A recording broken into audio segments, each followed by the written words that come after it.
నమస్తే అండి. నేను డాక్టర్ మేఘ్నా, ఎంబీబీఎస్, ఎండీ పీడియాట్రిక్స్. పిల్లలంటే ఆడుతూ, నవ్వుతూ, యాక్టివ్‌గా ఉంటారు. వాళ్ళని పట్టుకోలేక మనం అలసిపోతాం కానీ, వాళ్ళు మాత్రం ఆగరు. గ్రౌండ్‌లో వదిలేస్తే చాలు పరుగులే. ఎంత చక్కగా ఉంటది ఇట్లా ఆడుకుంటా ఉంటే.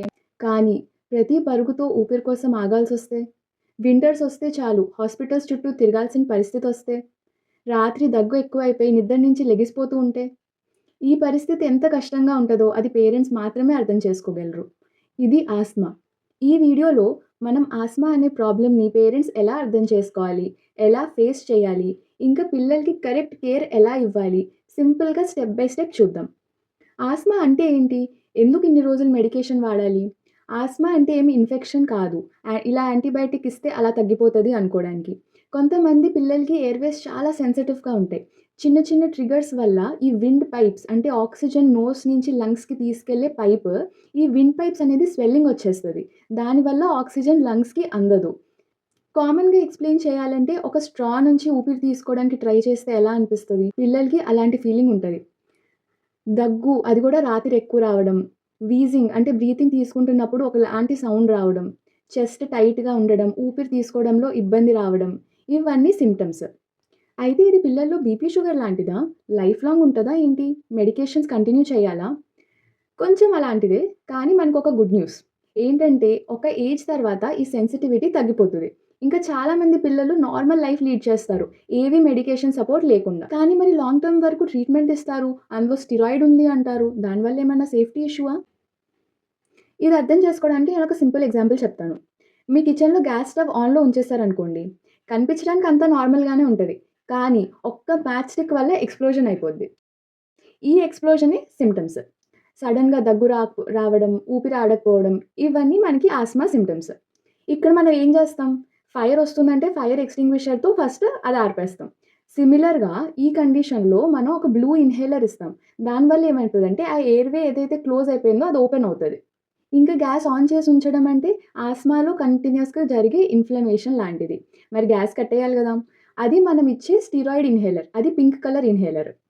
ఫైరొచ్చినప్పుడు ఎక్స్‌టింగ్విషర్ వాడితే ఇమ్మీడియేట్‌గా ఫైర్ ఆగిపోతుంది.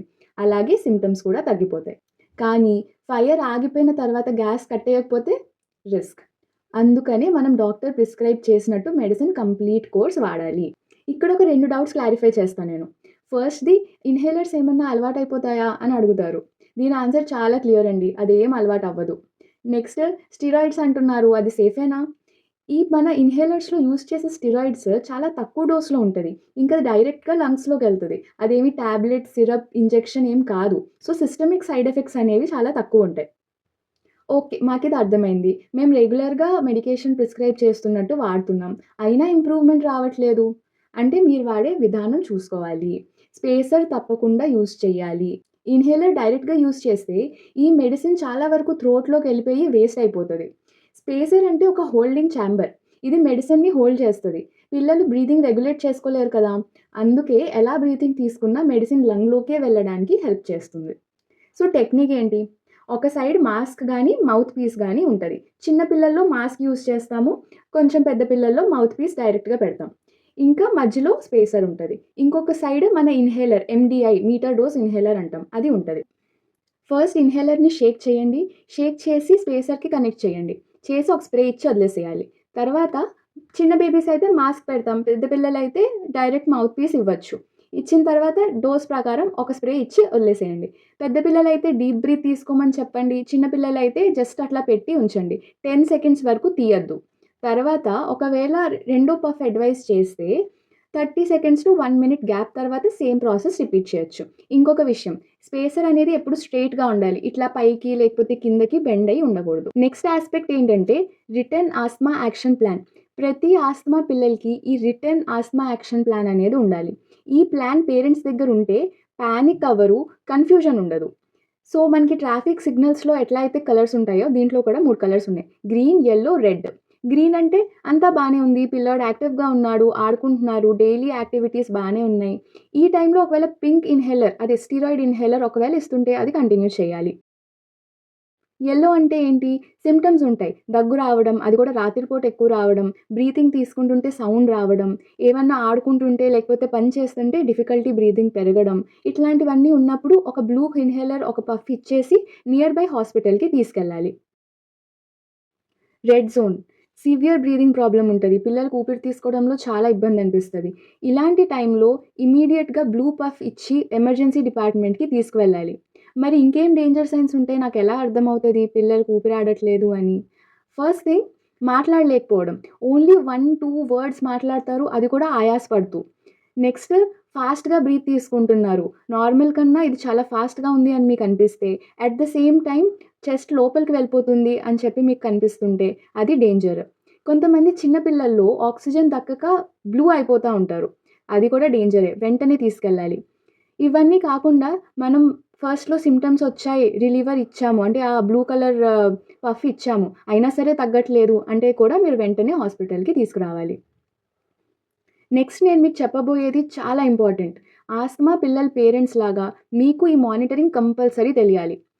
పేరెంట్స్ డైలీ అబ్జర్వ్ చేయాల్సింది ఈ 4 థింగ్స్. డే టైమ్ కాఫ్ ఉందా లేదా?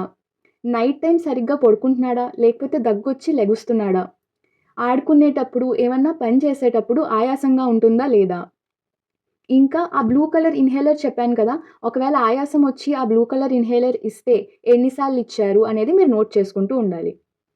మీరు రివ్యూకి వెళ్ళినప్పుడు ఈ సింప్టమ్స్ గురించే అడుగుతారు. ఈ సింప్టమ్స్ బట్టి మాకు తెలుస్తది ఆస్తమా కంట్రోల్‌లో ఉందా? లేదా? లేకపోతే ఏమైనా మెడికేషన్ పెంచాలా? తగ్గించాలా? అనేది మాకు అర్థమవుతది. ట్రీట్మెంట్ ఎంత ఇంపార్టెంటో ప్రివెన్షన్ కూడా అంతే ఇంపార్టెంట్. ట్రిగ్గర్ అనుకున్నాం కదా! ట్రిగ్గర్ అంటే ఏంటి? అది ఫైర్ స్టార్ట్ చేసే ముందు స్పార్క్ లాంటిది. మన చుట్టుపక్కల దేనివల్ల అయినా సరే మన ఎయిర్‌వే సెన్సిటైజ్ అయ్యి సింప్టమ్స్ వస్తున్నాయి అంటే దాన్ని మనం ట్రిగ్గర్ అంటాం. మీరు చేయాల్సిందేంటంటే పిల్లలకి ఎప్పుడైతే సింప్టమ్స్ వస్తున్నాయో అబ్జర్వ్ చేయండి. దేనివల్ల వస్తుంది అని చెప్పి. ఇంకా అవి నోట్ చేసుకొని పెట్టండి. నెక్స్ట్ టైమ్ రాకుండా ప్రివెంట్ చేయడానికి. మనకున్న కామన్ ట్రిగ్గర్స్ ఏంటంటే డస్ట్ మైట్, స్మోక్, ఈ వింటర్ సీజన్‌లో చల్లటి గాలి, వైరల్ ఇన్ఫెక్షన్స్, ఈవెన్ కొన్ని సార్లు స్ట్రాంగ్ స్మెల్ లాంటివి కూడా ట్రిగ్గర్ చేయొచ్చు. మరి ప్రివెన్షన్ కోసం మోస్ట్ కామన్ డస్ట్ మైట్. ఇదేంటంటే మన బెడ్ షీట్స్‌లో మనకు కనిపించకుండానే ఉంటాయి. సో, మనం హైజీనిక్‌గా ఉండాలి. బెడ్డింగ్స్ అన్నీ హాట్ వాటర్‌తో వాష్ చేసుకుంటూ ఉండాలి. సెకండ్ స్మోకింగ్ కంప్లీట్‌గా అవాయిడ్ చేయండి. పిల్లల దగ్గరైతే అస్సలొద్దు. మరి వ్యాక్సినేషన్ అది చాలా ఇంపార్టెంట్. ఇన్‌ఫ్లుయెన్జా వ్యాక్సిన్, పీసీవీ అంటే న్యూమోకోకల్ వ్యాక్సిన్ వీటి వల్ల ఇన్ఫెక్షన్ రాకుండా ఉంటది. అండ్ కోల్డ్ ఎయిర్ నుంచి ప్రొటెక్ట్ చేసుకోండి. సో, మనం ఏం నేర్చుకున్నాం? ఆస్తమా అంటే వన్ టైమ్ ట్రీట్మెంట్ కాదు. రెగ్యులర్‌గా డాక్టర్ దగ్గరికి వెళ్ళాలి, రివ్యూ చేసుకోవాలి. సింప్టమ్స్ ఎలా వస్తున్నాయి? ఇన్హేలర్ కరెక్ట్‌గా వాడుతున్నామా లేదా? డోస్ ఎంత తీసుకుంటున్నాం? ఇవన్నీ మనం రివ్యూ చేసుకొని నెక్స్ట్ సింప్టమ్స్ బట్టి అడ్జస్ట్ చేసుకుంటా ఉంటాం. ఒకటి గుర్తుపెట్టుకోండి. ఆస్తమా క్యూరబుల్ కాకపోవచ్చు. కానీ కంట్రోలబుల్. మీరు డిసీజ్‌ని అర్థం చేసుకొని, డిసీజ్‌ని కంట్రోల్‌లో పెట్టుకుంటే, పిల్లలకి చైల్డ్‌హుడ్ లిమిటేషన్ అనేది ఉండదు. చక్కగా ఆడుకోవచ్చు, అన్ని పనులు చేసుకోవచ్చు, హాస్పిటల్ విజిట్స్ కూడా తగ్గుతాయి. సో, దీనికోసం మనం ఆస్తమాని తెలుసుకొని కంట్రోల్‌లో పెట్టుకోవడం చాలా ఇంపార్టెంట్. ఈ వీడియో మీకు హెల్ప్‌ఫుల్ అనిపిస్తే లైక్ చేయండి. మీ డౌట్స్ ఏమైనా ఉంటే కమెంట్స్‌లో అడగండి. ఇంకా ఇలాంటి చైల్డ్ హెల్త్ రిలేటెడ్ వీడియోస్ కోసం ఛానెల్‌ని ఫాలో అవ్వండి. Thank you.